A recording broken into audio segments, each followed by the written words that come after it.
श्री विश्ववन्य आदिम तीर्थंकर बड़े बाबा श्री आदिनाथ भगवान की, वर्तमान शासन नायक मूल नायक श्री महावीर भगवान की, वर्तमान के महावीर पूज्य गुरुदेव हम सभी के आस्था के केंद्र बिंदु श्री विद्यासागर जी महाराज की, सभी उपस्थित महानुभाव, जैसा कि सभी को विदित है, कल रात्रि करीब 2:35 पर पूज्य गुरुदेव हमारे, हाँ वो परसों रात या फिर कल सुबह ही हो गई ना, वो परसों रात्रि करीब 2:35 पर पूज्य गुरुदेव हम सभी को छोड़कर चले गए। वैसे तो कहा जाए कि पूज्य गुरुदेव जन जन के हृदय में विराजमान हैं, वह हमें कहीं छोड़ कर के नहीं गए। उन्होंने सिर्फ क्षेत्र परिवर्तन कहा है। कह सकते हैं गुरुदेव की समाधि नहीं हुई है, इस शरीर की समाधि हुई है। गुरुदेव तो हमारे बीच अभी भी यहां पर विराजमान है। हम सभी का सौभाग्य है कि हम गुरुदेव के युग में जन्मे, और आज हम कह सकते हैं कि यह युग ही खत्म हो गया, क्योंकि पूज्य गुरुदेव एक युग थे, चलते फिरते तीर्थ थे, जो हमारे लिए, जन जन के लिए, सबके लिए, समूचे विश्व में, देश में और समाज में ऐसा कोई समाज नहीं है, ऐसा कोई व्यक्ति नहीं है जो गुरुदेव को देखकर अपना शीश ना झुकाए। हम सभी अपने आप को धन्य समझते हैं कि हमें पूज्य गुरुदेव मिले। मैं ज्यादा बड़ी बात क्या बोलूं, आज अगर हम आपके बीच में हैं, मैं यहां पर बोल पा रहा हूं, तो ये भी गुरुदेव की कृपा है। अगर पूज्य गुरुदेव हमारे बीच ना होते तो हमें सुधा सागर गुरुजी ना मिलते, और सुधा सागर गुरुजी ना मिलते तो शायद मैं भी यहां पर खड़ा ना हो पाता, और अगर हो भी जाता तो मैं इतना कुछ बोल नहीं पाता। आज हम सभी यहां पर पूज्य गुरुदेव के चरणों में विनयाञ्जलि समर्पित करने आए हैं। समस्त समाज यहां पर उपस्थित हुई है, और समस्त समाज में यह शोक की लहर दौड़ गई थी कल, क्योंकि फिर हमें कभी गुरुदेव के प्रत्यक्ष रूप से दर्शन करने को नहीं मिलेंगे। लेकिन गुरुदेव ने जो हमारे लिए पथ बतलाया है, जो हमें राह दिखाई है, वह हमें हमेशा हमेशा के लिए जीवंत कर देगी, और हमेशा हम गुरुदेव के पग चिन्हों पर चल करके अपना मोक्ष मार्ग प्रशस्त करेंगे। और निश्चित ही पूज्य गुरुदेव एक दो भव में अपना मोक्ष मार्ग प्रशस्त करके मोक्ष को प्राप्त करेंगे। हम सभी यहां पर उपस्थित हैं। आज हम पूज्य गुरुदेव को स्मरण करते हुए एक छोटे से भजन के माध्यम से आगे की सभा को गति देंगे कि पूज्य गुरुदेव से हम सभी ने भावना भाई थी, बड़े बाबा की सभी हम लोग जाप कर रहे थे, प्रतिदिन शांति धारा में भी हम पूज्य गुरुदेव का नाम ले रहे थे कि पूज्य गुरुदेव का शीघ्र स्वास्थ्य लाभ हो जाए। किसी को नहीं पता चला कि गुरुदेव कब सल्लेखना रत हो गए, कब समाधि में लीन हो गए। सबको यह लग रहा था कि गुरुदेव का स्वास्थ्य ठीक नहीं है, लेकिन हमें क्या मालूम था कि पूज्य गुरुदेव तो करीब 10-15 दिन पहले से ही समाधि में, संलेखना में लीन हो गए थे, और हम भावना भा रहे थे कि पूज्य गुरुदेव का स्वास्थ्य लाभ हो। कल परसों हमारे गांव से भैया जी का फोन आया, संगस्त में ब्रह्मचारिणी दीदी हैं उनके, आया कि महाराज जी के आहार नहीं हो रहे, सभी समाज से बोलना कि पूज्य गुरुदेव के स्वास्थ्य लाभ के लिए जाप करें, भक्तांबर जी का पाठ करें, जो भी हो सके हमसे वह करें हम। और हमने रात्रि करीब कल परसों 12 बजे हमने मैसेज डाला कि हम कल पूज्य गुरुदेव के स्वास्थ्य लाभ के लिए यहाँ पर श्री भक्तांबर जी का पाठ करेंगे, दीप अर्चना करेंगे, नमोकार मंत्र की जाप करेंगे।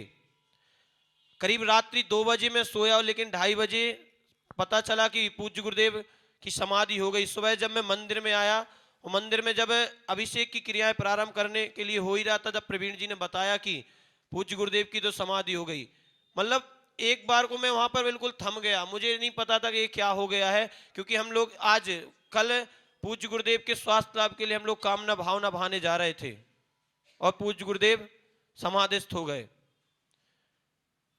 और यह सब तो ठीक है, हम सभी का यह सौभाग्य रहा है कि हमें जब भी, जहां भी, जैसे भी, पूज्य गुरुदेव कल सुधा सागर जी महाराज जी भी कह रहे थे कि महाराज श्री आपके बहुत दिनों बाद दर्शन मिले हैं, ऐसा क्यों? तो पूज्य गुरुदेव ने कहा मैं आपको दूर नहीं रखता, आप कितना भी उड़ लो, लेकिन डोर मेरे हाथ में ही है। मेरे हाथ में ही डोर है, आप कितना भी उड़ लो, लेकिन डोर मेरे हाथ में है। मैं आपको जहां चाहूंगा वहां उड़ाऊंगा और जब चाहूंगा जब अपने पास बुला लूंगा। और हम सभी का कल गुरुदेव भी ये कह रहे थे कि यह तन विष की बेड़ ली, गुरु गुरु गुरु रत्नों की खान, शीश कटे गुरु मिले तो भी सस्ता जान।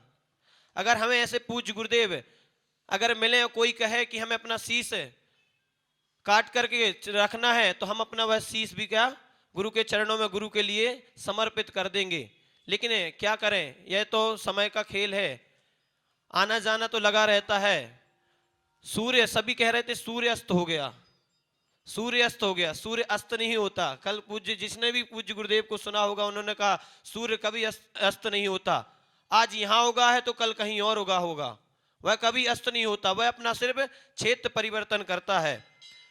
तो हम सभी यहां पर उपस्थित हैं, यह गुरुदेव की शक्ति है, यह गुरुदेव की तप है, यह गुरुदेव का त्याग है, जो हम सभी यहां पर गुरुदेव की भक्ति में यहां पर सभी उपस्थित हुए हैं। एक भजन के माध्यम से गुरुदेव के लिए हम लोगों ने स्वास्थ्य लाभ के लिए कामना करी थी, और एक बहुत ही अच्छा भजन था। आज हम बड़े बाबा के चरणों में, पूज्य गुरुदेव के चरणों में समर्पित करते हैं और आगे की सभा को यहाँ पर गति प्रदान करते हैं।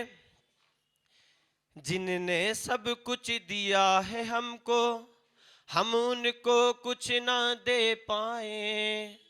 जिनने सब कुछ दिया है हमको, हम उनको कुछ ना दे पाए।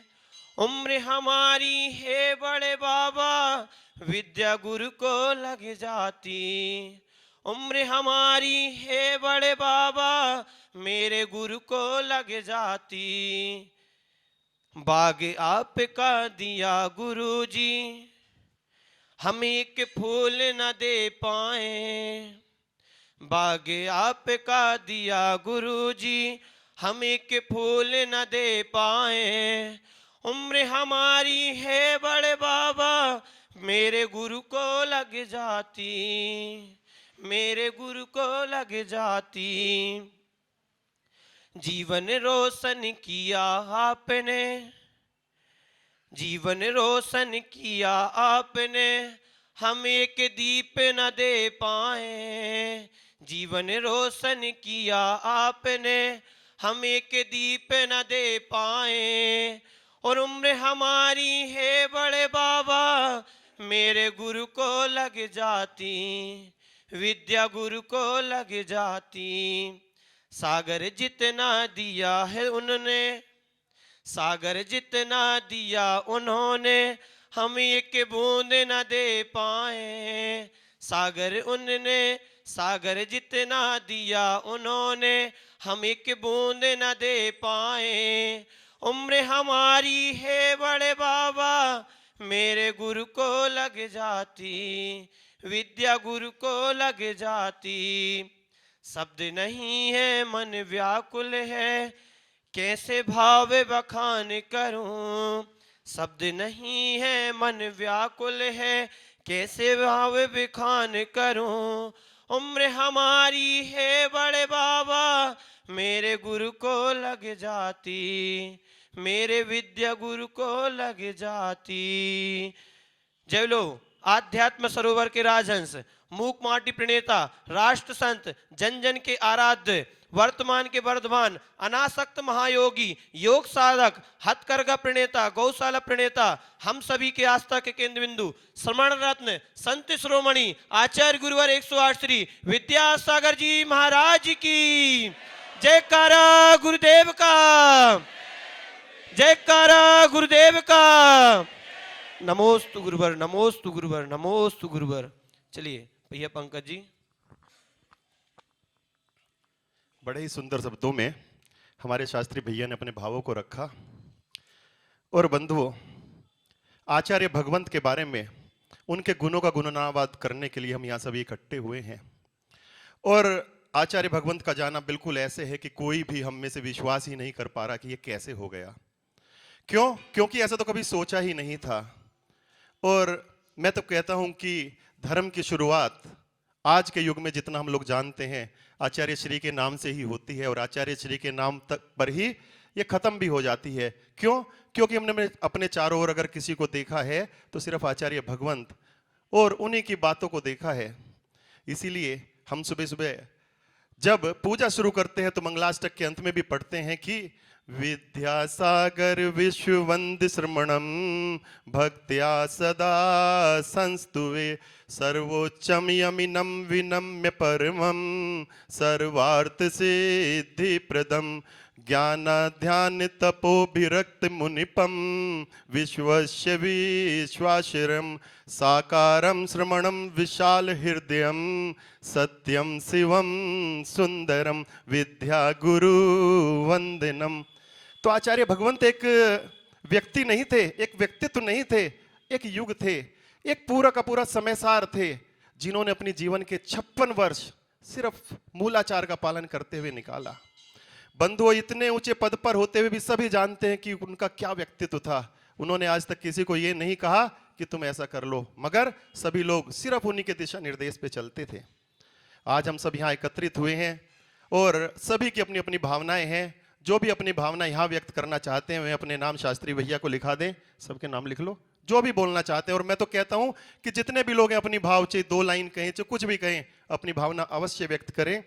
मैं आचार्य भगवंत के बारे में सिर्फ इतना कहना चाहता हूं कि आचार्य श्री ने मूक माटी में लिखा है कि प्रातः की भी लाली होती, प्रातः की भी लाली होती और संध्या की भी लाली, एक जगाती एक सुलाती। प्रातः काल की लाली हमें जगाती है और संध्या की सुलाती है। एक जगाती एक सुलाती, कितने अंतर वाली।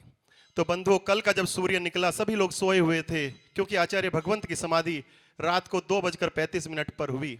और सुबह जिसने भी सुना वो भौचक्का रह गया, किसी को विश्वास ही नहीं हुआ।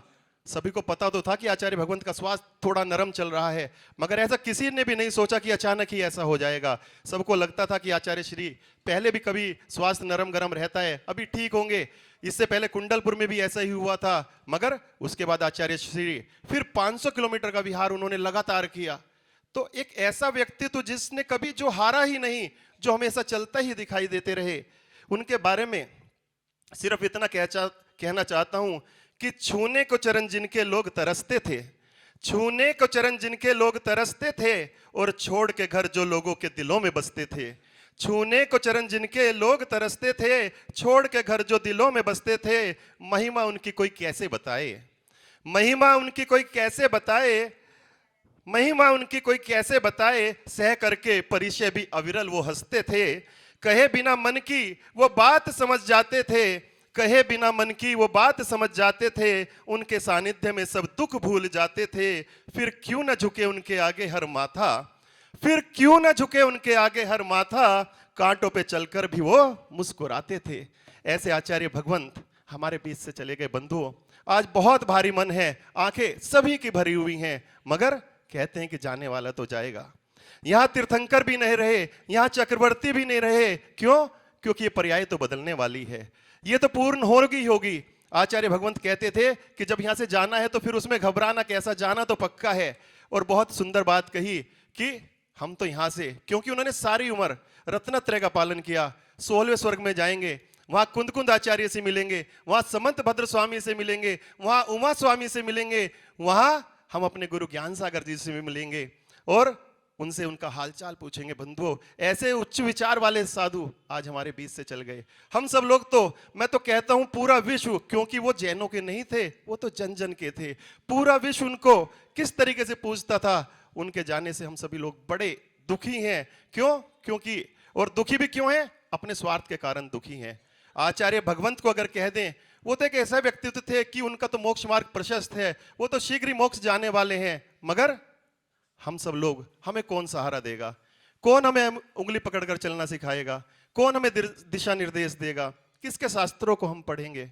बड़े दुख का वातावरण है, मगर फिर भी हम सब लोग अपनी भावांजलि, अपनी विनयांजलि उनके चरणों में अर्पित करते हैं। ये भावना भाते हैं, गुरुदेव आप तो जहां भी होंगे आनंद से होंगे, देवों में वैमानिक देव बनकर आप नंदीश्वर देव की पूजा कर रहे होंगे, मगर हम पर भी आशीर्वाद बनाए रखना।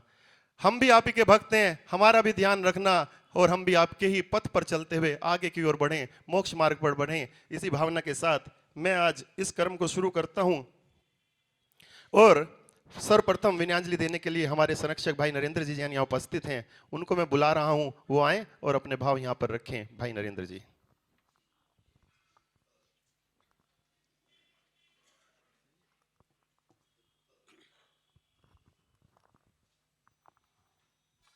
आचार्य श्री के चरणों में बारंबार नमोस्तु। आप सभी को जय जैन। मेरे से पहले अभी जो शास्त्री जी ने भी बोला या पंकज भाई ने भी बोला, इनमें काफी शब्द आचार्य मुनि सूरदास सागर जी के थे, क्योंकि मैं महाराज जी को रात भी 12 साढ़े 12 बजे तक सुन रहा था। कल सारे साधुओं को चैनल पे मैंने भी सुना, और जब से साधुओं में जुड़े, साधुओं में लीन हुए समाज की वजह से, तब से एक इच्छा जागी कि साधुओं में क्या है, साधुओं से क्या मिलता है, साधुओं में क्या पाया जाता है। आचार्य श्री ने कहाँ काम नहीं करा और किस क्षेत्र में काम नहीं करा। खाली साधु नहीं रहे, किस क्षेत्र में काम नहीं करा। गौशालाएं उन्होंने इतनी बनवाई हैं, अगर गौ को कहीं देखा तो वहीं गौशालाएं बनवा दी। जैसे परवीन जी साथ जा रहे हैं या कोई भी साथ जा रहा है, उनको कह दिया आपको गौशाला यहां बनवानी है। मेरे भाई साहब हैं चमन लाल जी, उन्होंने भी गौशाला बनवा रखी है, शायद एक जने या 2 जनों ने मिलके। उनको फिर कह दिया जेल में कपड़ा सप्लाई करो। जेल का जितना भी कपड़ा जाता है सारा वो ही सप्लाई करते हैं। वो भी किसके नाम से? उनका अपना नाम किसी का नहीं है, आचार्य विद्यासागर जी के नाम से। कई शादियां करानी है तो आचार्य विद्यासागर जी के नाम से गरीब बच्चों की शादियां हो रही हैं। कल आचार्य सुनील सागर जी भी बता रहे थे कि मंदिर में कृष्ण नगर में पाठ रखवाया।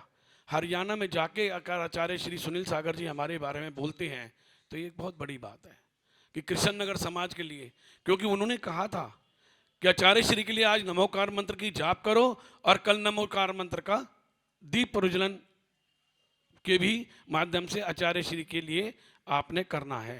काफ़ी लोग बैठे और काफ़ी लोगों ने नमोकार भी करा और दीप प्रज्वलन भी काफ़ी लोगों ने आचार्य श्री के लिए किया कि आचार्य का श्री का किसी भी तरह स्वास्थ्य ठीक हो जाए।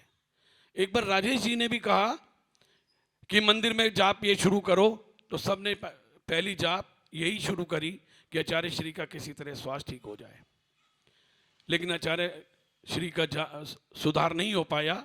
लेकिन कल सुधा सागर जी की बात सुन के ये लगा, उन्होंने कहा 56 साल की जिंदगी में 40 साल में उनके साथ रहा हूं, और 40 साल साथ रहने के बाद मैं आज ये नहीं कह सकता था कि आचार्य श्री आज नहीं है। मेरे लिए कल भी थे, आज भी हैं, और यही हमारे समाज के लिए हैं। कहते हैं उन्होंने गुरु होते हुए, मुनि होते हुए समाज के दिल में भगवान की धारणा बसाई है। समाज उन्हें भगवान कहता था कि मेरे भगवान हैं, और वाकई में कलयुग के भगवान थे। हम भी कहते थे कि हमारे कलयुग के 25वें तीर्थंकर आचार्य विद्यासागर जी हैं। कभी भी अगर किसी की दुकान की छुट्टी है, कोई मंदा है, कोई वैसे ही है, कोई मुसीबत है, तो कहाँ जा रहे हैं? आचार्य श्री के दर्शन करने जा रहे हैं। ये बहुत बड़ी बात थी। मंदिर हर जगह है, हर 1 किलोमीटर पे जमुना पार में मंदिर है। मंदिर के दर्शन तो करते ही हैं सब, लेकिन आचार्य श्री के दर्शन करने इतनी दूर जा रहे हैं। और आचार्य श्री की एक बात और बताऊंगा, क्योंकि मैं गुप्ती सागर जी के भी उपाध्याय गुप्ती सागर जी के नज़दीक बहुत रहा 92-93 से। तो मैंने एक बार महाराज जी से पूछा था, मैंने महाराज जी आप चलते हो, आपको गर्मी नहीं लगती? मैं कभी ऐसी बातें कर लेता था उपाध्याय गुप्ती सागर जी के बैठ के। तो मेरे से बोले, जब मैं छुल्लक बना था वो उन्होंने मुझे इतना पका दिया था, आपको शायद ये बात पता नहीं होगी, किसी को पता हो या ना पता हो। कहते मंदिर के ऊपर टोक पे बिठा दिया करते थे, वहां जाके समायक कर। कहते हमारी हिम्मत नहीं हुआ करती थी कि हम एक बार भी मना कर दें। भरी धूप में गर्मियों के अंदर कह दिया ऊपर जाके समायक करो, भर सर्दी में कह दिया तो कहते हैं, और गर्मी के अंदर चलने के लिए ऐसे चल देते थे, हमें पता ही नहीं लगता था कहाँ जा रहे हैं। पहले ट्रक नहीं हुआ करते थे, सामान जब जाता था, अब तो सब ट्रकों के साधन बन गए हैं, क्योंकि सामान बहुत होता है, कहीं पे व्यवस्था होती है, कहीं पे नहीं होती, बड़े संग की। वो बोले मेरे कंधे पे चटाइयों का गट्ठर लाद देना और सबके कहना चल लो। कह रहे हमें इतना मजबूत बना दिया था, हमें नहीं पता धूप क्या होती है, सर्दी क्या होती है, छाया क्या होती है। कल वही सुधा सागर जी कह रहे थे, कहते इतने कठोर थे पढ़ाने में, इतने सख्त थे। कल वो जो बता रहे थे सारी बात मैंने रात 12 साढ़े 12 बजे तक सुनी है, उनकी भी आंखों में पानी भरा हुआ था बार बार। कहते मेरे इसलिए नहीं भरा कि मेरे गुरु चले गए, मेरे इसलिए भरा हुआ है मेरे भगवान चले गए। कहते हैं अगर आज हमने शंका समाधान सीखा है किसी ने भी, हम जो भी करते हैं वो सब उन्हीं से सीख के करा है, हमारे पास कुछ नहीं है। जो भी किया है वो हमारे आचार्य गुरु ने किया है, आचार्य गुरु ने ही हमें सिखाया है। समैक का भी कोई वर्ड उन्होंने बताया कि समैक में वो कहते थे ऐसे करो, तो मुनियों ने कहा कि गुरुजी हम ऐसा नहीं कह सकते आपके होते हुए, लेकिन कहते हैं आज वो वर्ड याद आया कि मुनियों के सामने गुरु चला जाता है तो वो शास्त्र में वही चीज़ आती है। खैर इतनी लंबी बातें हैं, इतनी गाथाएं हैं, जिन्होंने 56 साल सबके दिलों पे राज करा हो, भगवान बन के जिए हैं। और आज भी हमारे लिए तो पंकज भाई भी कह रहे थे, मैं भी यही कहूँगा, वो ना गए और ना जाएंगे। जैसे आजकल के हमारे शासन नायक भगवान महावीर स्वामी हैं। कल एक बात और सुनी थी मैंने, एक महाराज जी कहते पारसनाथ ने भी 10 बार जुनी लेकर ही तीर्थंकर बने थे। ये 1 में बनेंगे, 2 में बनेंगे ये भी तीर्थंकर, ये सच्चाई है। ये तो चलते चलते तीर्थंकर पहले ही उसमें ही बन गए थे, लेकिन जिस टाइम भाव आएगा और जिस टाइम बनेंगे तीर्थंकर तो हमारे मंदिरों में विराजमान होंगे, और हमारे दिलों में तो विराजमान होके जा चुके हैं, लेकिन आज भी वो हैं, कल भी थे। मैं इन्हीं के शब्दों के साथ, क्योंकि कितना ही कह लें उनके लिए उतना ही हमारे लिए छोटा है, मैं आचार्य श्री के चरणों में बारंबार नमस्तु करते हुए अपनी वाणी को विराम देते हुए पंकज भाई को। बहुत ही सुंदर भाव यहाँ नरेंद्र जी ने रखे, और निश्चित ही आचार्य विद्यासागर जी तीर्थंकर सम, उनको भगवान सम कहा गया है। और ब्रह्मांड के देवता, कैसी कैसी उपाधि आचार्य श्री को हम लोगों ने दी, मगर वो हमेशा उपाधियों से दूर ही रहे। कभी उनके चेहरे पर ये भाव नहीं आया कि ये बड़प्पन है, मैं ऐसा कर लूं, मेरा ये नाम हो जाए। क्यों? क्योंकि वो तो चलते फिरते समयसार थे, कभी भी उनकी बातों से ऐसा नहीं आया, बिल्कुल सरल बातें हमेशा उन्होंने की। और मैं नहीं समझता यहाँ बैठे हुए सभी लोग, सभी ने उनके दर्शन किए होंगे, साल में 1 बार 2 बार अनेकों बार दर्शन करने वाले लोग भी हैं। क्यों? क्योंकि उनके भक्त जो एक बार उनको देख लेता था वो उन्हीं का होके रह जाता था। कुछ ऐसा जादू थी, आकर्षण उनके अंदर था कि जो भी उनको देख लेता था। उनके बारे में थोड़ी सी बात करते हैं कि उन्होंने क्या क्या त्याग किया हुआ था। आजीवन चीनी का त्याग। आपको उससे पहले बताऊं कि कल ये बात आ रही थी कि आचार्य भगवंत वैसे तो स्वस्थ हो रहे थे, मगर उनको पित्त इकट्ठा हो रहा था, और वो पित्त वो खत्म नहीं हो रहा था। उसके लिए डॉक्टर ने कहा कि आप गाय का दूध लो, तो उन्होंने कहा नहीं, मेरा तो दूध का त्याग है। बोला गन्ने का रस लो, उन्होंने बोला नहीं, मेरा त्याग है। अब मैं अपने त्याग को तोड़कर और इस आयु को बचाकर क्या करूंगा? तो वो बिल्कुल निर्विकल्प रहते हुए समाधि उन्होंने की, और एक ऐसी समाधि, उत्कृष्ट समाधि उन्होंने की जो शास्त्रों में आता है कि जो ऐसी समाधि करते हैं वो 2-3 भव और ज्यादा से ज्यादा 7-8 भवों में मोक्ष को चले जाते हैं। आज यहाँ समय अनुकूल नहीं है, ये पंचम काल चल रहा है, यहाँ मोक्ष नहीं है, मगर वो या तो विदेह क्षेत्र जाकर मोक्ष चले जाएंगे, नहीं तो जब तक यहाँ समय अनुकूल नहीं आता तब तक वो स्वर्गों में आराम करेंगे और वापस आकर पुनः मुनि बनकर निश्चित ही वो मोक्ष को प्राप्त करेंगे। आजीवन चीनी का त्याग आचार्य भगवंत का रहा, आजीवन नमक का त्याग, आजीवन चटाई का त्याग, आजीवन हरी सब्जी का त्याग, फल का त्याग, अंग्रेजी औषधि का त्याग, सीमित ग्रास, वो सिर्फ गिनती के ग्रास लेते थे। विनम्र सागर जी ने, आप सभी ने सुना होगा कि शुरू में इतनी अंजलि जल लेना है, बाद में इतनी लेना है, बीच में लेना है, और नियमित सब कुछ उनका जितना करना है उतना ही करना है। आजीवन दही का त्याग, सूखे मेवे का त्याग, आजीवन तेल का त्याग, सभी प्रकार के भौतिक साधनों का त्याग, थूकने का त्याग कभी भी। क्यों? क्योंकि जैन धर्म का अगर कोई मूल सिद्धांत है तो वो जीव दया है, तो इसलिए वो कभी थूकते भी नहीं थे, उनको उसका भी त्याग था। एक करवट में शयन, बिना चद्दर के, गद्दे तकिए के बिना, तख्त पर किसी भी मौसम में हो। पूरे भारत में अगर सबसे ज्यादा दीक्षाएं किसी ने दी है तो हमारे आचार्य भगवंत विद्यासागर जी ने दी है। एक ऐसे संत जो सभी धर्मों में पूजनीय थे, पूरे भारत में एक ऐसे आचार्य जिनका लगभग पूरा का पूरा परिवार ही संयम के पथ पर चला, मोक्ष मार्ग पर चल रहा है। शहर से दूर खुले मैदानों में ही हमेशा वो रहते थे। नदी के किनारे पहाड़ों पर अपनी साधना करते रहे। अनियत विहारी आचार्य भगवंत सुबह सभी लोग पहुंचे, पता चला कि हाँ भाई 9 बजे प्रवचन सुनेंगे, और पता चला वहां तो विहार भी हो गया। लोगों को पता ही नहीं चलता। आजकल बड़े बड़े पोस्टर निकाले जाते हैं, बहुत प्रोपेगेंडा किया जाता है भाई ये प्रोग्राम हो रहा है, मगर इतने बड़ा संघ, इतना नाम, मगर अगर वो दीक्षा कर रहे हैं तो सुबह ही पता चलेगा कि भी आज दिन में 2 बजे दीक्षा है। पिक्षी परिवर्तन होता है अचानक, किसी को नहीं पता। यार लोग ज्यादा आ जाएंगे, बस अपने को तो आराम से करना है। चलो ये बातें चलती रहेंगी। आचार्य भगवंत का इतना बड़ा गुणगान है कि हम यहां दिनों तक बैठकर, महीनों तक बैठकर भी करते रहेंगे तो हम नहीं कर पाएंगे। आगे बढ़ाता हूं, हमारे बीच सारिका जी जैन, मंत्री दिल्ली प्रदेश भाजपा अध्यक्ष, वो उपस्थित हैं।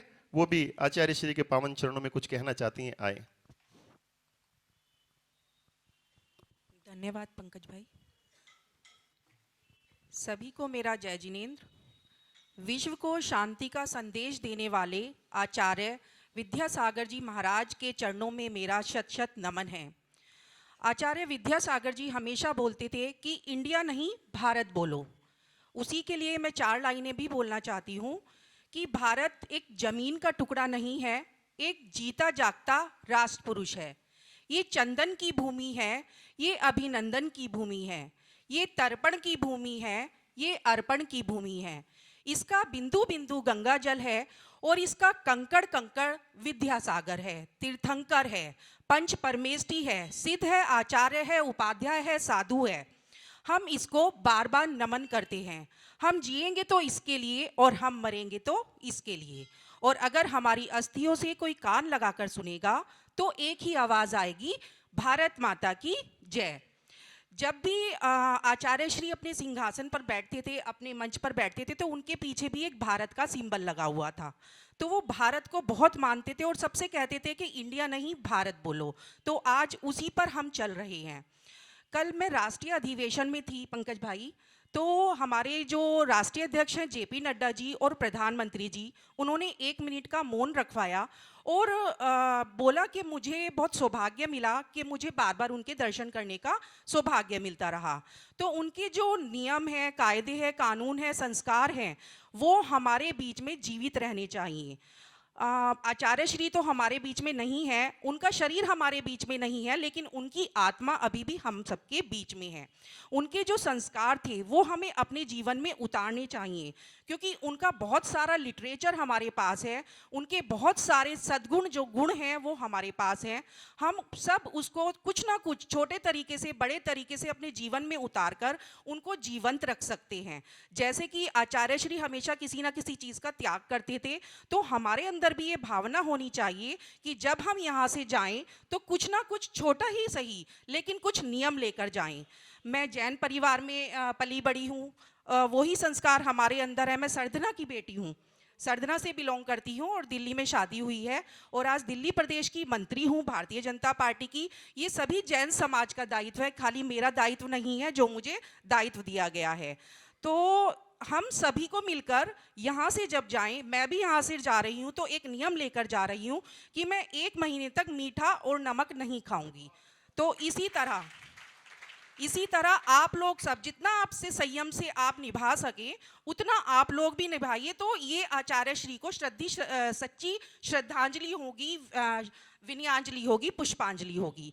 आचार्य श्री ने बहुत सारे काम किए। बड़े भाइयों ने अभी बताया ही कि गौशालाएं खोली हैं, बालिकाओं के लिए स्कूल खोले हैं, बहुत सारे धार्मिक कार्य किए हैं। तो हम सबको, हम सारे समाजों को मिलकर उसको आगे बढ़ाना है और अपने जैन समाज का जो परचम है वो सबके बीच में और भी अधिक लहराना है, ताकि हमारे जो विद्यासागर जी महाराज थे उनका जो चरित्र है अपने चरित्र में उतार कर हम अपने जैन धर्म को और आगे तक ले जा सकें।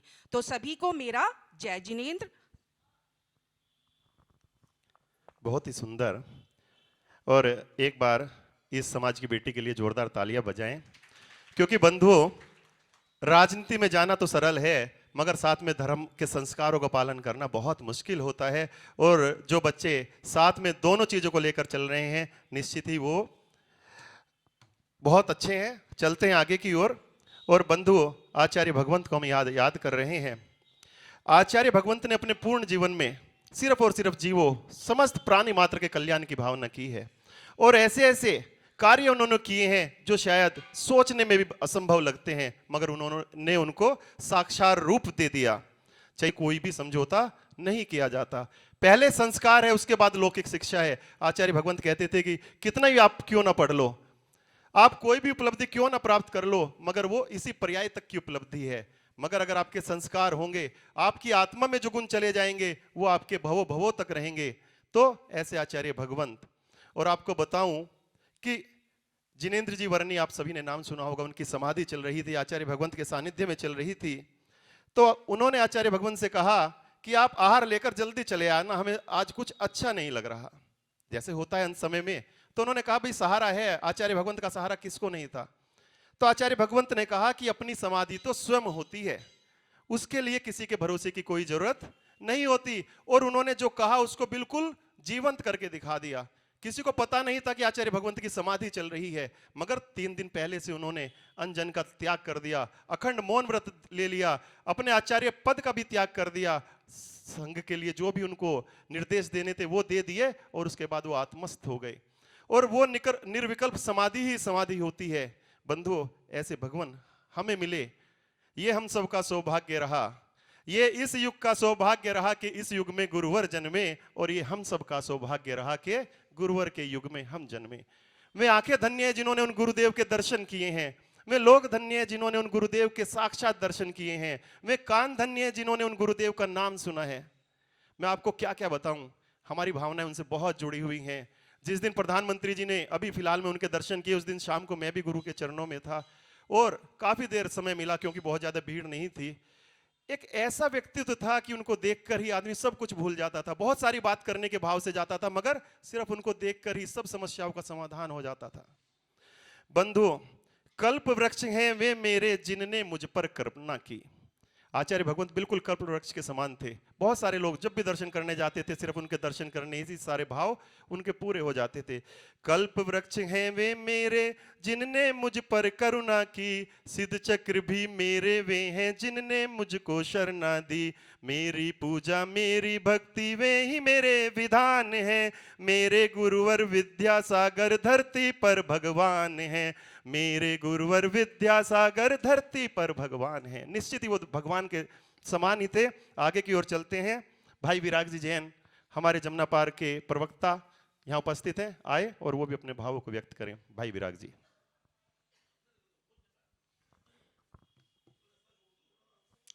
जय बोलिए आचार्य शिरोमणि 108 श्री विद्यासागर जी महामुनिराज जी की जय। उपस्थित महानुभाव, मातृशक्ति समाज के श्रेष्ठ जन, मैं अल्पज्ञानी, जिसे शास्त्रों का कोई ज्ञान नहीं, धर्म की कोई अधिक जानकारी नहीं, वो साधारण व्यक्ति क्या हमारे आचार्य श्री को परिभाषित कर सकता है। उनका व्यक्तित्व इतना ऊंचा, शब्द ही नहीं है हमारे शब्दों में, मेरे शब्दों में इतनी ताकत नहीं है कि मैं उनको परिभाषित कर सकूं। लेकिन इतना कहना चाहता हूं कि आचार्य श्री इस युग के ब्रह्मांड के देवता थे, और देवता हैं और देवता रहेंगे। वो ऐसे संत थे और ऐसे संत हैं जो केवल जैन धर्म के नहीं थे, दिगंबर धर्म के नहीं थे, दिगंबर परंपरा के नहीं थे।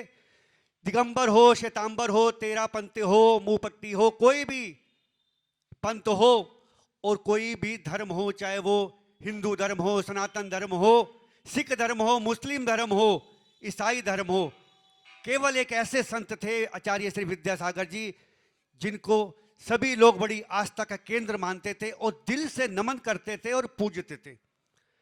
गुरुदेव जहां भी जाते थे वो क्षेत्र अपने आप में तीर्थ क्षेत्र बन जाता था। जहां भी उनके चरण पड़ते थे वो बंजर भूमि भी अपने आप में ऐसी बन जाती थी जहां जल की बरसात होने लगती थी। मेरा सौभाग्य ऐसा रहा कि मुझे 2019 में साक्षात चरण छूने का सौभाग्य प्राप्त हुआ, और बड़ी निकटता से वो ये सौभाग्य प्राप्त हुआ। और जब मैंने वो फोटो सोशल मीडिया पे डाली तो मेरे पास इतने फ़ोन आए कि भाई हमें भी ऐसे दर्शन करा दो, हम भी चरण छूना चाहते हैं। विराग भाई ये कैसे हुआ? क्योंकि संतों के चरण तो हम छू लेते हैं, लेकिन वो संत कहाँ, वो तो महासंत थे। और जब वो फोटो डाली तो लोगों के फ़ोन आए मेरे पास, नरेंद्र जी मेरे पास फ़ोन आए कि आप भी अब मैं साधारण सा व्यक्ति, मैं कहने लगा कि ये तो मेरा सौभाग्य है, यही तो जैन दर्शन है, ये जैन धर्म है कि पुण्य का जब संचय होगा तो निश्चित रूप से आपको भी यह सौभाग्य प्राप्त होगा। और यह सौभाग्य प्राप्त हुआ हमारे भाई गौरव जैन को, कुमार गौरव जी को। और ये कैसे हुआ, उनके पास, मेरे पास फोन आया कुमार गौरव भाई का कि भाई आचार्य श्री के पास चल रहे हैं और मेरा मन कर रहा है दर्शन करने का। मेरा सौभाग्य उस समय पूर्ण नहीं था। दीपक भाई सारे के सारे वो अपने युवाओं को इकट्ठा करा और मेरे पास आ गए कि हमें कुर्ते पजामे का कपड़ा दिलवाओ। और वही जो कटिंग कुर्ते पजामे की जो उनके सेवक पहनते हैं, बिल्कुल वैसी पोशाक बनाई, वैसी टोपी लगाई गांधी जी वाली, और वहां पहुंच गए। और जब वहां पहुंच गए तो विहार होने लगा, व्यवस्था में शामिल हो गए। और व्यवस्था में शामिल होने के बाद जहां आचार्य श्री रुके, तो जिस कमरे में आचार्य श्री रुके वहां लोग बड़े कम होते हैं। और जब ये लगने लगे व्यवस्था में, लोग इनसे मिलने लगे कि हमारे आचार्य श्री के दर्शन कराओ, आचार्य श्री के दर्शन कराओ, कि ये व्यवस्था में लग रहे थे सारे के सारे। और जब ये आचार्य श्री के क्या दर्शन कराओ, कुमार वही भाई ने जब मुझे अपना अनुभव बताया कि लोग मुझे कहें दर्शन कराओ, मैं तो खुद दर्शन करने आया हूं। और इन्होंने कमरा खोला, वहां पे इन्हें विनय भैया मिले जो उनके साथ रहते थे, उन्होंने इनके ऐसे दर्शन कराए। लेकिन दर्शन करने के बाद जब उन्होंने इनसे पूछा कि आप क्या करते हो, तो कुमार गौरव भाई ने बताया मैं टी शर्ट का काम करता हूं। उन्होंने पता नहीं 20,000 25,000 टी शर्ट का इन्हें ऑर्डर दिया निःशुल्क। ये बात मैं, आप सोच रहे हो कि निःशुल्क ऑर्डर का मतलब आप सोच रहे होंगे कि पैसे, निःशुल्क इनको ऑर्डर मिला। और बहुत कम लोग ऐसे होते हैं जो दर्शन करने के नाम पे बड़ी बड़ी बातें कर देते हैं, हाँ महाराज जी दे देंगे, भिजवा देंगे। इन्होंने 15 दिन के अंदर वो टी शर्ट भिजवाई। और मेरे पास फिर भाई गौरव भाई बोले कि अब और अच्छा मौका है कि अब तो सीधी सीधी ब्रह्मचारी जी से अच्छी बने, भैया जी से अच्छी बातचीत हो गई है और आप चलो दर्शन। मेरा फिर भी पुण्य का संचय नहीं आया और मैं नहीं जा पाया। और गौरव भाई अभी 4 दिन 5 दिन पहले इन्होंने सर्च करा कि इंटरनेट पे टिकट मिल रही है। और ये भाई रास्ते में जा रहे थे दर्शन करने के लिए, रास्ते में दीपक भाई मिल गए और सारे के सारे ये फिर दर्शन करके आए। और मुझे कहने लगे दर्शन करने के बाद, गौरव भाई, विराग भाई अगर दर्शन कर सकते हो तो दर्शन कर लो, मुझे तो ऐसा लग रहा है ये अंतिम दर्शन है। ये गौरव भाई के शब्द थे। उनकी जब आचार्य श्री के दर्शन करे, उनका जब शरीर देखा तो उनको लगने लगा कि अंतिम दर्शन लग रहे हैं। मैंने कहा कैसी बात कर रहे हो गौरव भाई? कह मैं तुम्हें इसलिए बता रहा हूं कि अगर दर्शन करने हैं तो दर्शन कर लो, ऐसे हमारे संत। ये बात मैं इसलिए बता रहा हूं कि कृष्णनगर जैन समाज में ऐसे ऐसे भी युवा रहते हैं।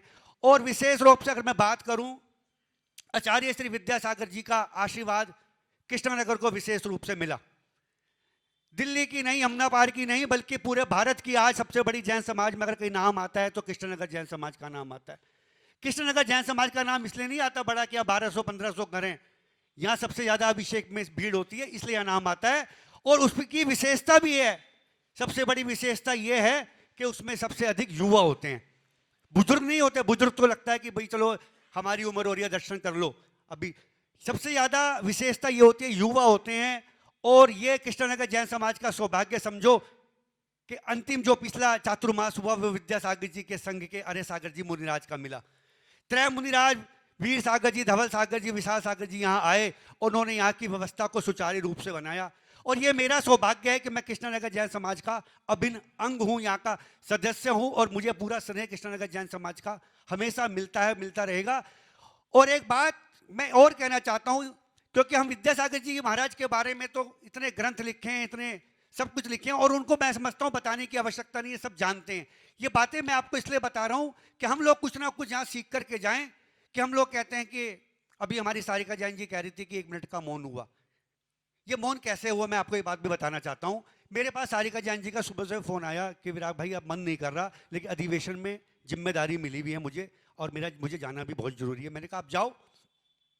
तो मैंने कहा केवल आप एक काम अगर हो सकता है तो कर लेना कि वहाँ अगर 1 मिनट का मौन हो जाए। मैंने ये बात सारिका जैन जी से कही, उन्होंने कहा मैं ये कोशिश करूँगी। इन्होंने सीधा सीधा जो राष्ट्रीय संगठन महामंत्री हैं BL संतोष जी, उनसे मिलने के बाद जब संदेश उन्होंने वहाँ तक पहुँचाया तो उन्होंने 1 मिनट का मौन रखवाया। ये समर्पण बता रहा हूँ मैं, वरना सोचते मुझे क्या जरूरत पड़ी है, वो बुरा ना मान जाए, वहाँ तक मैं पहुँचूँ ना पहुँचूँ, मेरी जिम्मेदारी तो यहाँ की है, मैं वहाँ जाऊँ मुझे कोई टोक दे। लेकिन उन्होंने कहा कि पार्टी से पहले, संगठन से पहले अगर है तो मेरा धर्म है, मेरा समाज है। ये बात मैं इसलिए बता रहा हूँ कि ये वो सारिका जैन जी हैं जो हम कहते हैं ना कि हमारे समाज के लोग हमारी मदद नहीं करते, टांग खींचते हैं। मुझे जब पता लगा कि हमारी सारिका जैन जी पहले प्रवक्ता थी भारतीय जनता पार्टी के अंदर, वो मंत्री बनी है, तो मैंने इनसे संपर्क करा। मैंने कहा दीदी बधाई दी मैंने इनको, इनसे मेरा परिचय हुआ।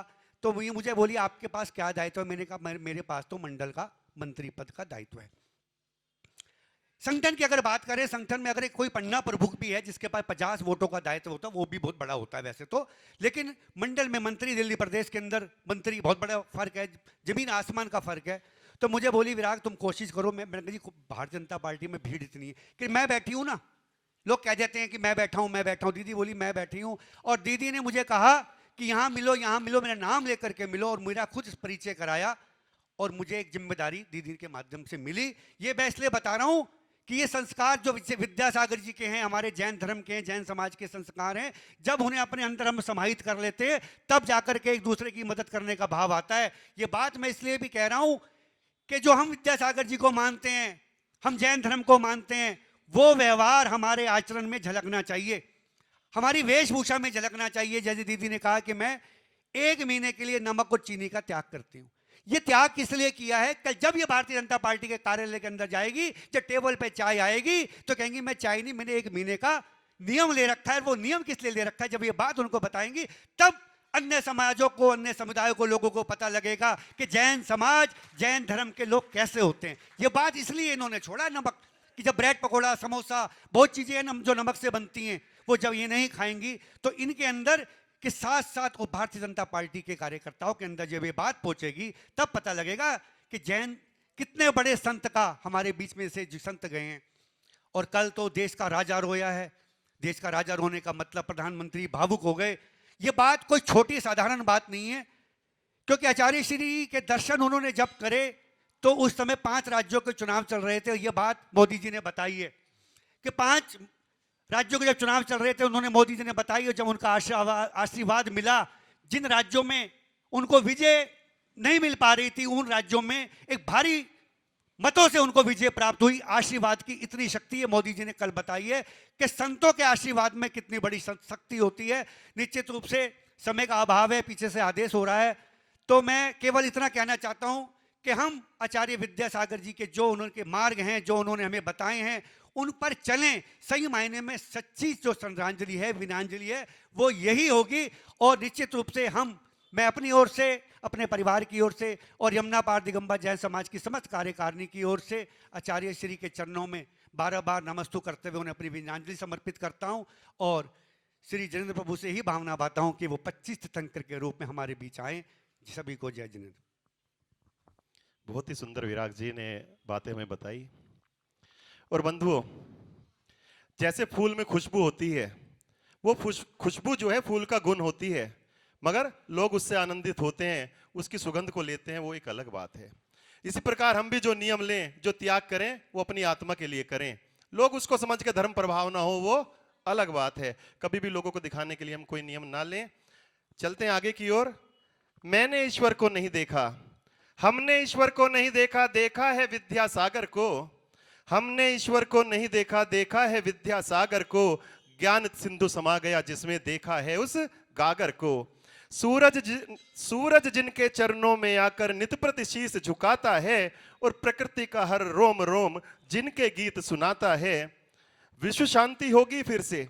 आचार्य भगवंत का बड़ा सपना था कि प्राणी मात्र को शांति हो, सब सुख से रहें। और प्राणी मात्र, क्योंकि हमारे जैन धर्म का मेन सिद्धांत है सत्वेषु मैत्रीम, प्राणी मात्र से मैत्री का भाव। वसुदेव कुटुंबकम, सारा जगत हमारा कुटुंब है, ऐसा भाव।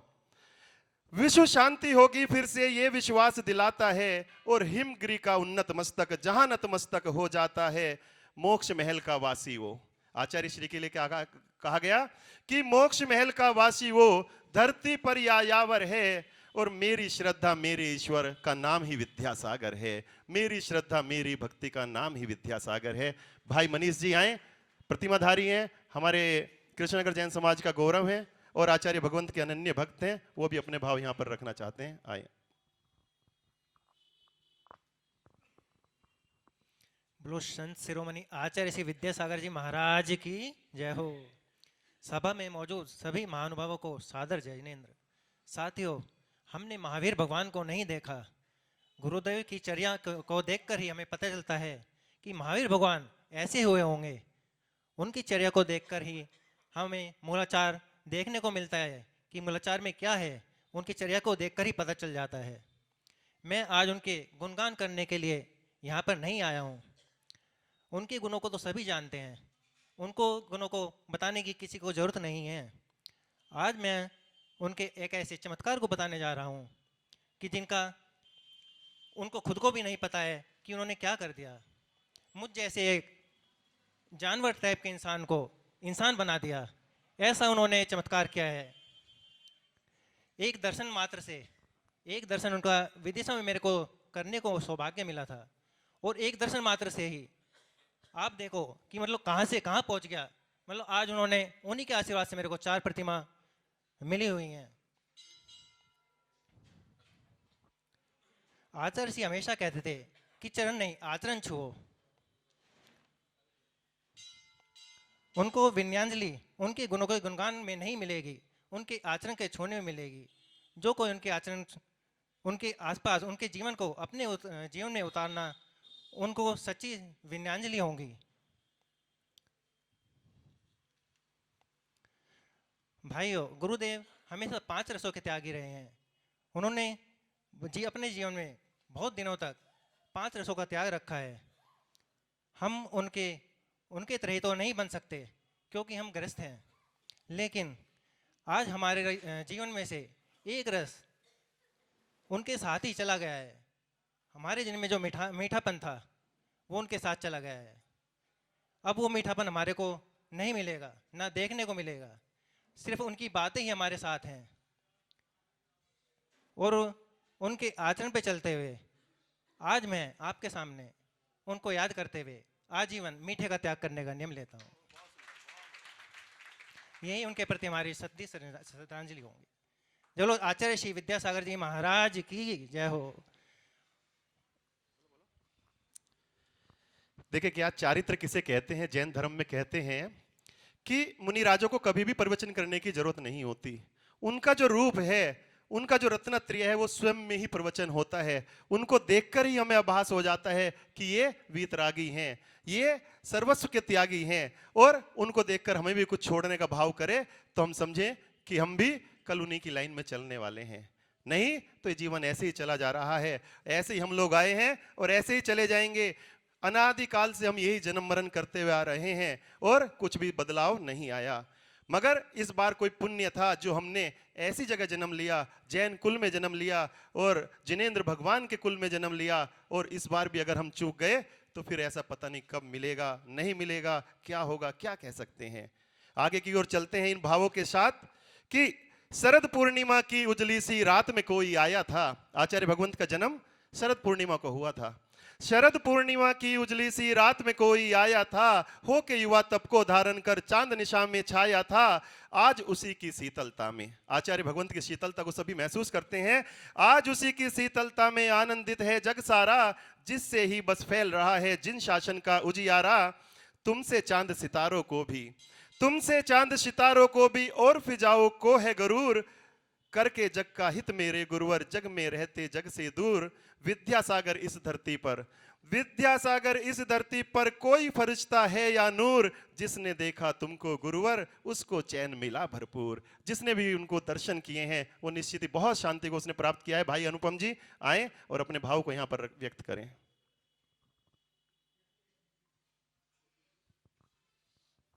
बोलाचार्य श्री विद्यासागर जी महामुनिराज की जय। उनके बारे में अक्सर कहा जाता था अनिहत विहारी, और वो अनिहत विहारी अनियत ही विहार कर गया। सुबह को हम उठे तो तब तक विहार इस लोक से स्वर्ग लोक की ओर हो चुका था। और अक्सर क्या रोजाना ही हम लोग पढ़ते हैं, हे तपोमूर्ति, हे आराधक, हे योगीश्वर, हे महासंत, है अरुण कामना देख सके युग युग तक आगामी बसंत। अब इस अर्घ को कैसे हम पढ़ पाएंगे, ये हमारी समझ से परे है। और जब ये लेखनी लिखी थी उस लेखक ने कि देख सके युग युग तक आगामी बसंत, उसको नहीं पता था कि ये उनका आखिरी बसंत है। और इसी बसंत में वो अनियत विहारी यहाँ से विहार कर गया। आचार्य श्री के बारे में हम जितना भी कुछ बोल पाएंगे, अगर सभा का एक एक सदस्य भी यहाँ बैठकर एक एक घंटा बोलेगा तो भी वो कम होगा, क्योंकि आर्य का पूर्णमती माता जी जैसे और मुनि श्री प्रणम्य सागर जी जैसे जो सरस्वती पुत्र और पुत्री रहे हैं, उनकी लेखनी भी आज तक रुकी नहीं है उनके गुणगान करते हुए। ये आप सबको पता है, पूरा शास्त्र हमारा जो भवन है वो पूरा भरा हुआ है उनके ग्रंथों से, जिसमें पूरा ही संघ आचार्य के गुणगान करते हुए बड़े बड़े ग्रंथ लिख दे देता है। तो अगर एक ग्रंथ लिखने से किसी को डॉक्टर की उपाधि मिलती है, तो हमारे मुनिराज तो पता नहीं कितने ग्रंथ लिखकर आचार्य श्री के जीवन के ऊपर डॉक्टरेट कर चुके हैं। और वैसे भी अभी तक 100 से अधिक हमारे छात्र छात्राएं आचार्य श्री के मात्र जीवन के ऊपर थीसिस लिख के और उन्होंने डॉक्टरेट की उपाधि अपनी पीएचडी पूरी करी है। ऐसा जीवन उन्होंने जिया है। आचार्य श्री को एक बार कोई देख ले तो उसका मन के भाव, उसके मन की जो मनोकामना है वो सब पूरी हो जाती है। आचार्य श्री एक बार मुस्कुराकर किसी को देख ले तो उसका जीवन धन्य हो जाता है, और आचार्य श्री की एक बार कोई वाणी सुन ले तो उसका जीवन वैराग्य से भर जाता है। मैंने बचपन से आचार्य ज्ञान सागर जी महाराज के साथ हम जुड़े रहे मुजफ्फरनगर से होने के कारण। तो आचार्य श्री ज्ञान सागर जी से महाराज से एक बार मेरी बात हुई कि महाराज श्री आपको सब कहते हैं कि विद्यासागर जी की छवि है। मैंने कहा मैंने कभी दर्शन नहीं किए, आपने कब करे थे? कह रहे मैं तो उन्हीं के संग में था। उन्होंने खुद बताया, काफ़ी समय पहले की बात है। लेकिन उसके बाद भी मुझे करीब 18 वर्ष के बाद आचार्य ज्ञान सागर जी के, मतलब उनसे तो मैं 90 में मिला, और 2008 में जाके मुझे आचार्य विद्यासागर जी के दर्शन करने का सौभाग्य मिला रामटेक में। और उसके बाद तो वो छवि कभी दिल से नहीं गई। अभी भी आंखों के आंसू कल से रुके नहीं हैं, न थमे हैं कि आचार्य श्री का विश्वास ही नहीं हो रहा। कहाँ की टिकट कराएं, कैसे कराएं, कब जाएं। सभा में बहुत लोग मौजूद हैं जो अक्सर आचार्य श्री के दर्शन करने जाते थे, वहाँ मिल जाते थे। अभी भी 8 तारीख की मेरी टिकट थी, किसी कारणवश मैं नहीं जा पाया।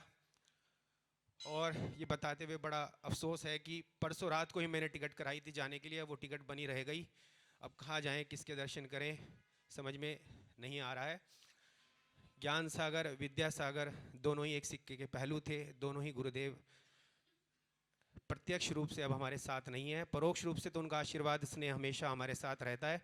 मंदिर में दर्शन करते हैं, एंट्री करते साथ ही दोनों गुरुदेव के हमें दर्शन करने का सौभाग्य मिल जाता है।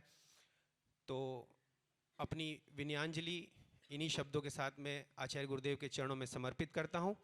नमोस्तु गुरुदेव, नमोस्तु गुरुदेव, नमोस्तु गुरुदेव। बोले आचार्य भगवंत विद्यासागर जी मुनिराज की। एक बार जोरदार अपने हृदय की गहराइयों से आप जयकारा लगाएं। क्यों? क्योंकि भक्ति दिखाई देगी तो हम उसको प्रकट भी तो करें। आचार्य भगवंत के बारे में आपको बताऊं, एक बार मैंने संघ का समाधान में सवाल भी पूछा था कि बहुत सारे संघ हैं और सभी कोई भी जाए एकदम प्रतिमा आदि लेना है बहुत आसान है, मगर आचार्य भगवंत से आप समझे कोई व्रत नियम लेना बहुत आसान नहीं है। आचार्य भगवंत जाते ही किसी को भी कोई व्रत नियम नहीं देते। अगर वो प्रतिमाएं भी देते हैं तो कुएं के पानी से ही देते हैं। क्यों? क्योंकि वो कहते हैं कि एक हमारा जैन धर्म ही ऐसा धर्म है जो आज भी चतुर्थकालीन चर्या को ही फॉलो करते हैं। हमारे यहाँ कोई भी चेंज नहीं आया। जो चतुर्थकालीन मुनिराज होते थे, जो उनके लिए नियम थे, आज के मुनिराजों के लिए भी वो ही नियम हैं।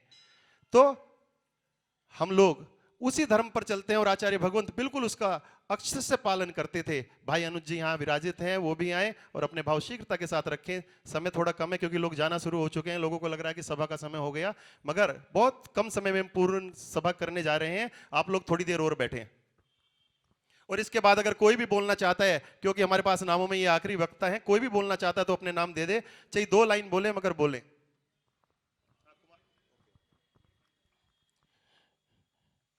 जैसे हम सभी कह देते हैं, कहने के तो कह देते हैं कि जब जागो तभी सवेरा, लेकिन कल कुछ विपरीत हुआ। जब हम जागे तो हमें पता कि सवेरा नहीं अंधेरा हो गया। जैसे हम सभी को अपनी कोई बहुमूल्य चीज़ खोने पे बहुत दुख होता है। कोई बहुमूल्य कोई भी चीज़ हो, अनमोल रतन, तो तो ऐसे ही हमें दुख हो रहा है। लेकिन कहते हैं कि जहाँ वे गए होंगे वहाँ उनको कितनी खुशी हो रही होगी। तो उसके लिए यहाँ हुआ स्थान रिक्त, ऊपर उत्सव होगा। जहाँ वे स्वर्ग में गए होंगे गुरुदेव, वहाँ तो उत्सव चल रहा होगा। यहाँ आंखें हैं नम, वहाँ देवों ने उन्हें घेरा हुआ होगा, वे देवों से घिरे हुए होंगे। गुरुद्वर को पाकर स्वर्ग में हलचल भारी होगी। देखो आचार्य श्री जी को देख के इंद्र ने भी अपना आसन छोड़ दिया होगा और वो भी उनके अगवानी में जरूर लगे होंगे। तो ऐसे थे हमारे आचार्य भगवान। मैं उनके चरणों में बारंबार वंदन करता हूँ, कोटिश नमन करता हूँ। नमोस्तु आचार्य श्री। इसके बाद भाई कुमार गौरव जी वो भी आए और अपने भाव को यहाँ पर रखें। बोलिए आचार्य श्री विद्यासागर जी महाराज की जय। माइक पर बोलने का एक्सपीरियंस नहीं है, बोलना तो आता नहीं, पर फिर भी मन भर आया, सोचा कि कोई एक दो चीज़ें आपके बीच में ऐसी शेयर करूं। आचार्य श्री के बारे में क्या कहें, ऐसे ऐसे चमत्कार मैंने स्वयं देखे आचार्य श्री के साथ रहकर। आज से लगभग 14 साल पहले की बात है। मैं और अंकल प्रमोद जी का लड़का किसी काम से, हम अंकित भाई किसी काम से इंदौर गए। जो काम हमारा 2 दिन का इंदौर का था वो 1-2 घंटे में निमट गया।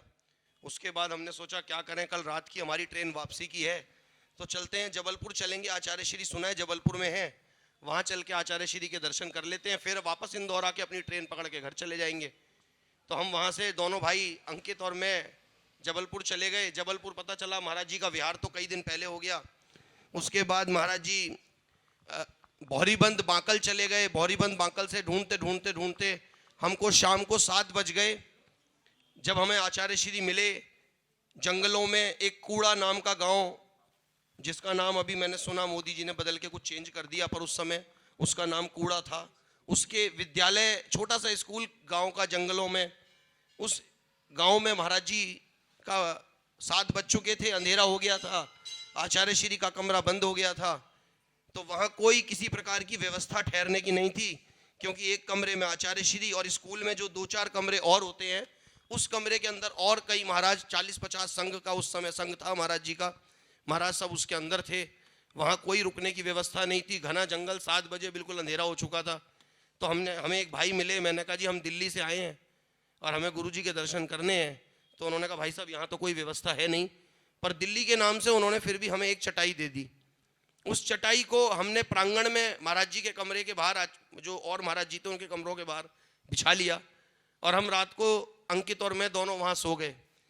पैर रखें बाहर तो ठंड, और जहाँ प्रांगण में हम लेटे वहाँ इतनी गर्मी लग रही थी, क्योंकि अंदर गुरु महाराज 40-50 गुरु थे और उनकी जो गर्मी हमें महसूस हो रही थी उससे इतनी गर्मी थी कि हम बनियान में सो गए। सुबह 5 बजे करीब हमारी आँख खुली दोनों की। अंकित ने मुझे जगाया, भाई 5 बज गए, जल्दी उठो, दर्शन करते हैं, फिर हमें इंदौर भी वापसी जाना है, हमारी वहाँ से ट्रेन भी है, कहीं ट्रेन ना छूट जाए। तो हम सुबह जल्दी से टी-शर्ट डाली, चप्पल वहीं, बैग वहीं, सब कुछ वहीं, और हम आचार्य श्री के कमरे के बाहर डरते डरते पहुँच गए। इतने बड़े संत कहीं डांट ना दें, क्या कैसे दर्शन करें, क्या करें। हमने कमरा खोला और हम महाराज जी के पास बैठ के हमने डरते डरते चरण छू के नमोस्तु बोल दिया, और आचार्य श्री ने हमें आशीर्वाद दिया दोनों को। और आशीर्वाद देने के बाद आचार्य श्री उठे, अपना कमंडल उठाया और चल दिए। आचार्य श्री उठे तो 3 महाराज जी आचार्य श्री के साथ और थे, तो 2 कमंडल मैंने पकड़ लिए, 1 कमंडल अंकित ने पकड़ लिया और हम चल पड़े महाराज जी के साथ। आचार्य श्री, 3 महाराज, 4 और हम 2, 6 जने टोटल, एक भी कोई साथ नहीं। जंगल हम रोड पे चल दिए। अंकित ने मेरे से पूछा भाई महाराज जी कहाँ जा रहे हैं? तो मैंने कहा भाई इतना तो मुझे आइडिया नहीं है, मेरे हिसाब से सुबह सुबह शौच पे जा रहे होंगे। तो शौच के नाम पे हम चल दिए। लगभग आधा 1 किलोमीटर बाद अंकित कहने लगा ला 1 कमंडल मुझे दे दे, थक गया होगा। मैंने कहा नहीं भाई, मेरे को तो 2-2 कमंडल पकड़ने का सौभाग्य मिला है। उस समय आचार्य श्री अपना कमंडल किसी को देते नहीं थे। तो आचार्य श्री, मैंने कहा नहीं मैं नहीं दूंगा। मैंने 2 कमंडल पकड़ लिए, 1 अंकित ने पकड़ रखा, हम चलते रहे। कह रहा यार शौच करने के लिए तो बड़ी दूर आ गए महाराज जी, कितनी दूर जाएंगे? तो उसके बाद मैंने कहा भाई मुझे भी आइडिया नहीं है, कहीं नदी नाला पड़ता होगा, आचार्य श्री वहाँ जाते होंगे, हम तो पहली बार आए हैं इस तरह। दर्शन तो उससे पहले कई बार करे थे, पर इस तरह का अंदाजा नहीं था। आचार्य श्री के साथ हम चलते रहे। मैं महाराज जी के साथ साथ चलने के चक्कर पे घास पे चलने लगा। तो आचार्य श्री ने मेरी तरफ को देखा और देख के बोले जीवित घास है, थोड़ा इधर होके चलो। कहने को तो महाराज जी ने मुझे डांटा, पर मन में इतनी खुशी हुई कि आज आचार्य श्री मुझसे बोले, कुछ भी कहा पर आचार्य श्री बोले। मैं साइड में हो गया, मैं चलता रहा। उसके बाद काफ़ी नदी नाला टाइप भी छोटा सा एक जंगल में निकल गया और आचार्य श्री वहाँ भी नहीं रुके। हमारी हिम्मत नहीं हुई कि हम किसी महाराज जी से या आचार्य श्री से पूछें। 2 व्यक्ति राजदूत बाइक पे आए, उन्होंने बाइक आगे लगाई।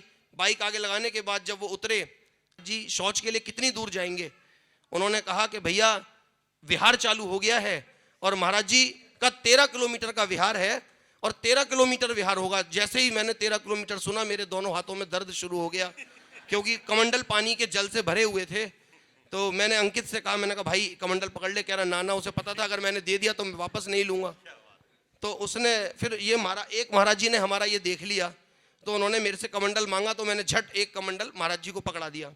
उस समय महाराज जी के साथ पुराण सागर महाराज जी, जो शायद अभी प्रमाण सागर जी के साथ हैं, उस समय प्रमाण सागर जी के साथ चले गए थे।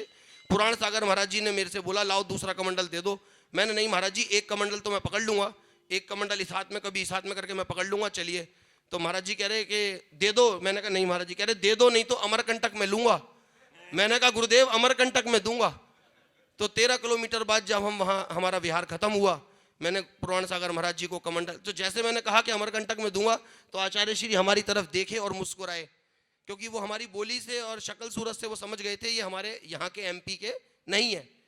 तो जैसे मैंने कहा अमरकंटक में दूंगा, तो महाराज जी हमारी तरफ देख के मुस्कुराए और आगे चल दिए। मैंने 13 किलोमीटर का जहाँ विहार खत्म हुआ, मैंने वहाँ कमंडल पुराण सागर महाराज को दिया, तो उन्होंने कहा ना। मैंने कहा जी क्या हुआ महाराज जी?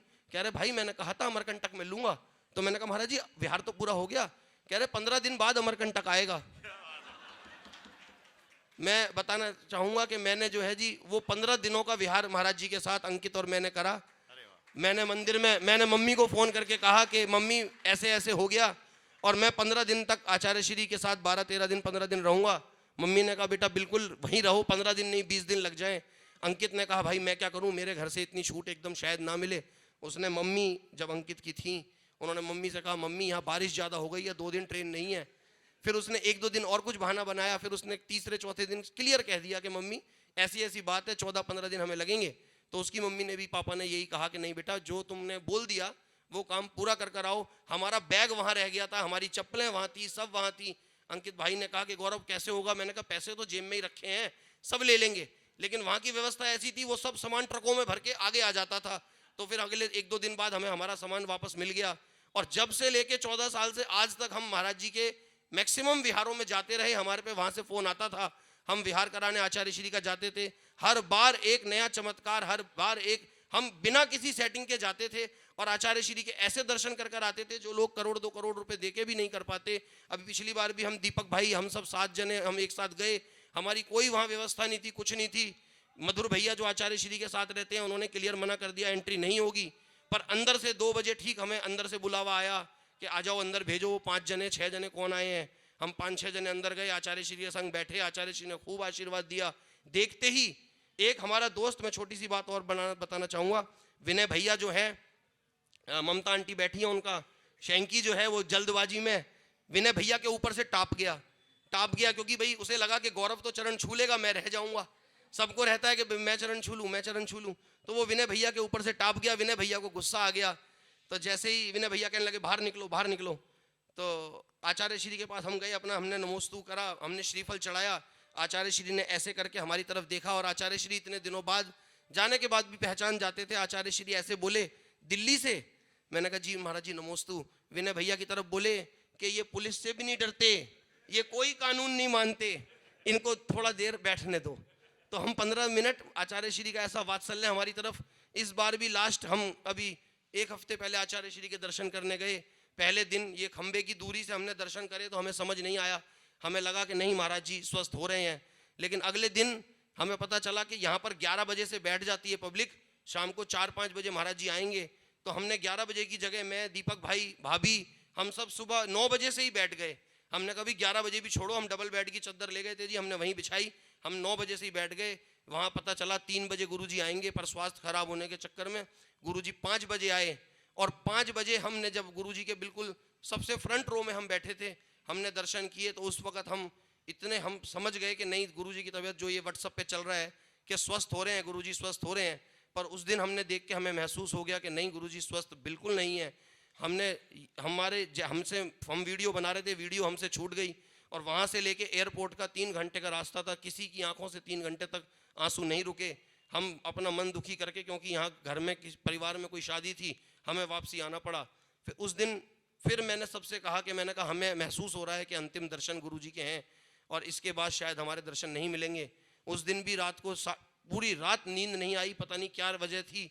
गुरुजी से ऐसा जुड़ाव, रात को 3 बजे 3:30 बजे दीपक भाई का फ़ोन आया, गुरुजी चले गए। मन परेशान, मैंने एकदम अक्षत भाई को फ़ोन करा, मैंने भाई 2 टिकट कराओ। उन्होंने, दीपक भाई का प्रोग्राम नहीं बन पाया तो मैंने फिर अंकित को, जो प्रीत विहार शिफ्ट हो गए, मैंने प्रीत विहार फ़ोन करा। मैंने कहा भाई ऐसी ऐसी बात है। उसने कहा जल्दी अभी निकलते हैं 5 मिनट में। अक्षत भाई ने कहा मैं टिकट करा रहा हूँ, तुम निकलो, टिकट है। मैं यहाँ से गाड़ी उठाई, अमोक को बुलाया, अमोक एयरपोर्ट छोड़ कर हम यहाँ से निकले और प्रीत विहार तक जाते अक्षत का मैसेज आ गया कि भाई टिकट तो हो गई थी पर पता नहीं कैसे कैंसिल हो गई, तो हम नहीं जा पाए। अब फिर गुरुजी के पास जाएंगे, समाधि स्थल के दर्शन करेंगे। ये छोटा सा आपको वृतांत सुनाया जो गुरुजी ने आज हमें सब कुछ दिया है। तो आचार्य श्री विद्यासागर जी महाराज की जय। बहुत ही सुंदर। और निश्चित ही वो लोग बड़े भाग्यशाली होते हैं जिनको आचार्य भगवंत का आशीर्वाद इतनी निकटता से मिलता है। अंजलि जी आए, वो भी अपने भाव शीघ्रता से रखें। और उसके बाद एक वक्ता और है हमारे पास, शीघ्रता के साथ हम लोग आज की सभा को पूर्ण करने जा रहे हैं। आचार्य श्री विद्यासागर जी महाराज का मेरे को शत नमन।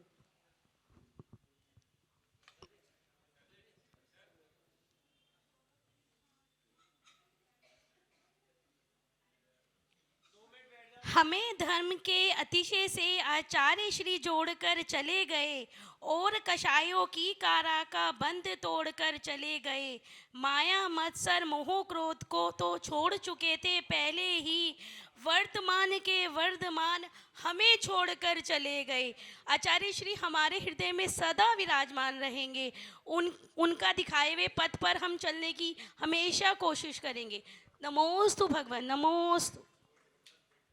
और इसके बाद कुमरेश जी हमारे बीच उपस्थित हैं, वो आए और शीघ्रता के साथ अपने भावों को 2 ही मिनट में यहाँ पर व्यक्त करें।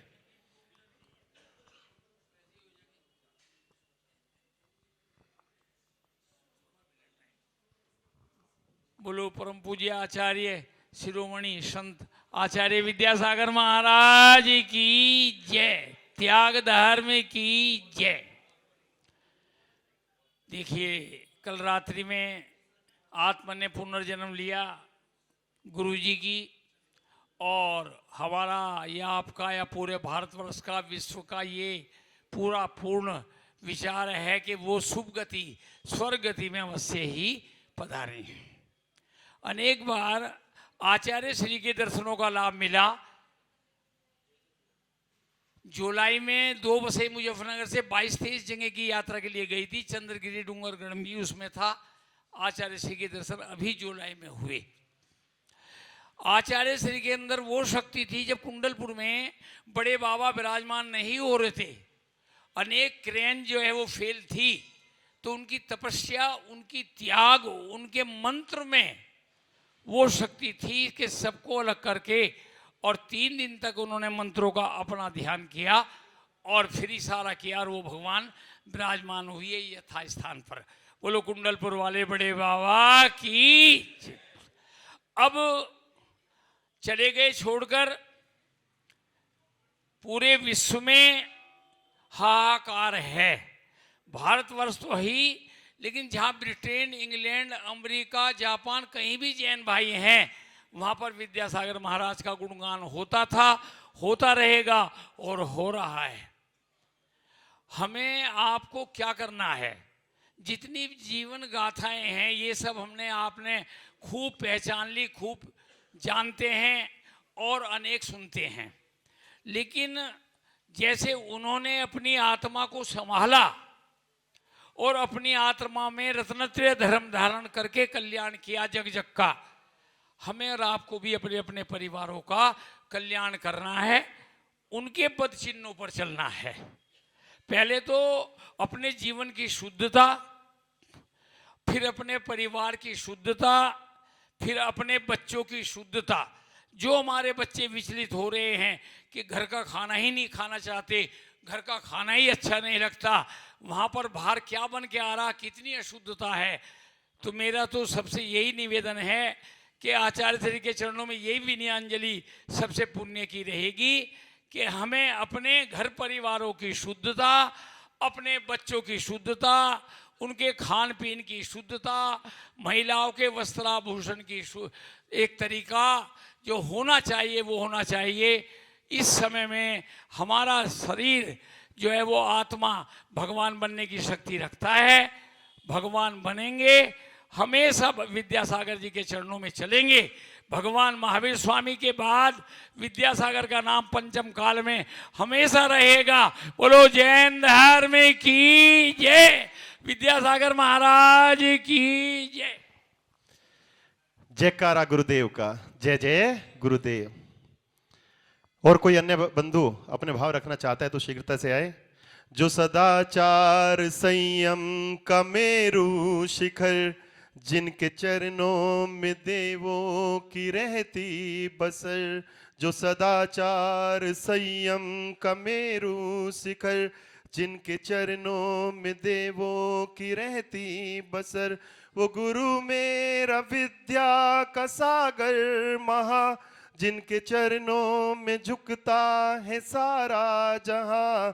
उनके चरणों में हम भी चढ़े जा रहे, जो स्वयं मोक्ष पथ पर बढ़े जा रहे। ऐसे आचार्य भगवंत जो मोक्ष पथ पर बढ़े जा रहे हैं, और जो भी लोग उनको ध्यान करते हैं, उनका गुणगान करते हैं, उनको अपने मन में विराजमान करते हैं, निश्चित वो भी आगे आने वाले समय में उन्हीं के शिष्य बनकर, मैं तो कहता हूँ गुरुदेव ये समय तो निकल गया, मगर आगे अपनी भवों में हम भी आपके शिष्य बनेंगे, हमें भी आप दीक्षा देंगे। ऐसी मंगल भावना के साथ हम उनको बारंबार नमोस्तु करते हैं, निवेदित करते हैं कि गुरुदेव आप तो स्वर्गों में विश्राम कर रहे होंगे या तत्व चर्चा कर रहे होंगे, जिनेंद्र प्रभु की भक्ति कर रहे होंगे, मगर वहां से हम सबका ध्यान रखना, प्राणी मात्र का ध्यान रखना, प्राणी मात्र का कल्याण करने की भावना आपकी है और वो सदा हम पर बनी रहे। बस इसी भावना के साथ आज की सभा को हम पूर्ण करते हैं। बोले आचार्य भगवंत विद्यासागर जी मुनिराज की, 3 कम 9 करोड़ मुनिराजों की। चलो 1 मिनट का सभी मौन करेंगे और इस मंगल भावना इसमें भाएंगे कि आचार्य भगवंत का आशीर्वाद हम पर बना रहे। नमोकार मंत्र के साथ चलो। नमो अरिहंताणम, नमो सिद्धाणम, नमो आयरियाणम, नमो वज्रायाणम, नमो लोहे सव्यशाहुणम, नमो अरिहंताणम, नमो सिद्धाणम, नमो आयरियाणम, नमो वज्रायाणम, नमो लोहे सव्यशाहुणम, नमो अरिहंताणम, नमो सिद्धाणम, नमो आयरियाणम, नमो वज्रायाणम, नमो लोहे सव्यशाहुणम, नमो अरि नमो सिद्धाणम, नमो आयरियाणम, नमो वज्रायाणम, नमो लोहे सव्यशाहुणम, नमो अरिहंताणम, नमो सिद्धाणम, नमो आयरियाणम, नमो वज्रायाणम,